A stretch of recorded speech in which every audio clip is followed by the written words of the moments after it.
Hi అండి. అందరికీ నమస్కారం. Welcome to my channel. ఈ వీడియోలో ప్రభుత్వ ఉద్యోగులకు మరియు పెన్షనర్లకు డీఏ, పీఆర్సీలపై అసెంబ్లీలో మంత్రి అదిరిపోయే శుభవార్త. దీనికి సంబంధించిన పూర్తి తాజా సమాచారాన్ని వీడియోలో తెలుసుకుందాము. వీడియో అయితే ఎక్కడే కానీ స్కిప్ చేయకుండా ఎండ్ వరకు చూసేయండి. అప్పుడే ఇన్ఫర్మేషన్ పూర్తిగా అర్థమవుతుంది. అలాగే వీడియో చూస్తున్న ప్రతి ఒక్కరు వీడియోకి లైక్ చేయండి ఫ్రెండ్స్. ఈ వీడియోని తోటి ఉద్యోగ, పెన్షన్ మిత్రులతో అయితే షేర్ చేయండి. కొత్తగా మన ఛానల్ చూస్తున్నవారు ఇంకా ఎవరైనా సబ్స్క్రైబ్ చేసుకున్నట్లయితే వెంటనే మన ఛానల్‌ని సబ్స్క్రైబ్ చేసుకోండి. సో, దీని ద్వారా నేను చేసే లేటెస్ట్ వీడియోస్ అన్నీ మీ వరకు రీచ్ అవుతాయి.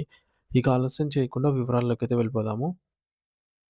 ఫ్రెండ్స్, ఇక విషయానికొచ్చినట్లయితే తెలంగాణ రాష్ట్ర యునైటెడ్ టీచర్స్ ఫెడరేషన్ యూటీఎఫ్ ఆధ్వర్యంలో జరిగిన విద్య రాష్ట్ర విద్యా సదస్సులో మంత్రి సీతక్క గారు పాల్గొనడం విశేషం.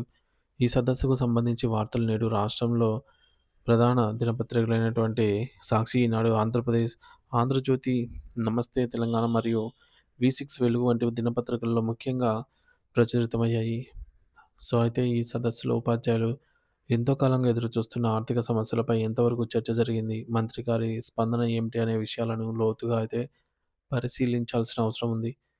ఈ మేరకు సాక్షి దినపత్రిక కథనం ప్రకారంగా ఉపాధ్యాయుల సమస్యలను పరిష్కరిస్తామని మంత్రి గారు సానుకూలంగా స్పందించారు. రాష్ట్రంలోని ఉపాధ్యాయులకు సంబంధించి పీఆర్సీ, టీఏ, డీఏ బకాయిలు పెండింగ్‌లో ఉన్న మాట వాస్తవమేనని ఆమె అంగీకరించడం గమనార్హం. ఈ ఆర్థికపరమైనటువంటి డిమాండ్లను ముఖ్యమంత్రి గారి దృష్టికి తీసుకెళ్ళి వాటి పరిష్కారానికి కృషి చేస్తానని ఆమె హామీ ఇచ్చారు. ముఖ్యంగా కారుణ్య నియామకాల విషయంలో నెలకొన్న సాంకేతిక ఇబ్బందులను తొలగించి ఆ కుటుంబాలకు అండగా నిలుస్తామని పేర్కొన్నారు.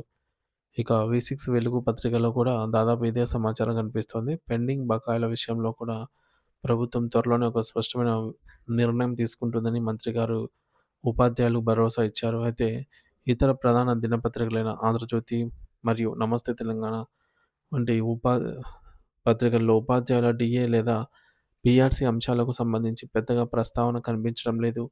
కేవలం విద్యారంగంలో తీసుకోవాల్సినటువంటి మార్పులు, మౌలిక సదుపాయాల కల్పన వంటి సాధారణ అంశాలకే ఈ పత్రికలు ప్రాధాన్యతనిచ్చినట్లుగా కనిపిస్తోంది. ఈనాడు దినపత్రికలో కూడా రాష్ట్ర మరియు కేంద్ర ప్రభుత్వాలు విద్యా రంగానికి కేటాయించాల్సిన నిధుల గురించి, విద్యా వ్యవస్థను కాపాడుకోవాల్సినటువంటి బాధ్యత టీచర్లపై ఉందని మేధావులు చేసిన ప్రసంగాలను మాత్రమే క్లియర్‌గా మెన్షన్ చేశారు.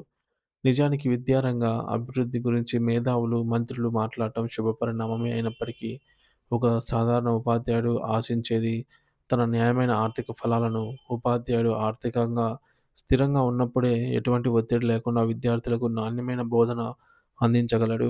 జూలై 2023 నుంచి రావాల్సిన పీఆర్సీ అమల్లో జాప్యం జరగడం, వరుసగా డీఏలు పెండింగ్‌లో ఉండటం వల్ల ఉపాధ్యాయ కుటుంబాలు ఆర్థికంగా ఇబ్బందులు ఎదుర్కొంటున్నాయి. విద్యారంగం బాగుపడాలి అంటే ఆ రంగానికి వెన్నెముకగా ఉన్న ఉపాధ్యాయుల సంక్షేమం కూడా అంతే ముఖ్యం అనే విషయాన్ని ప్రభుత్వం గుర్తించాలి.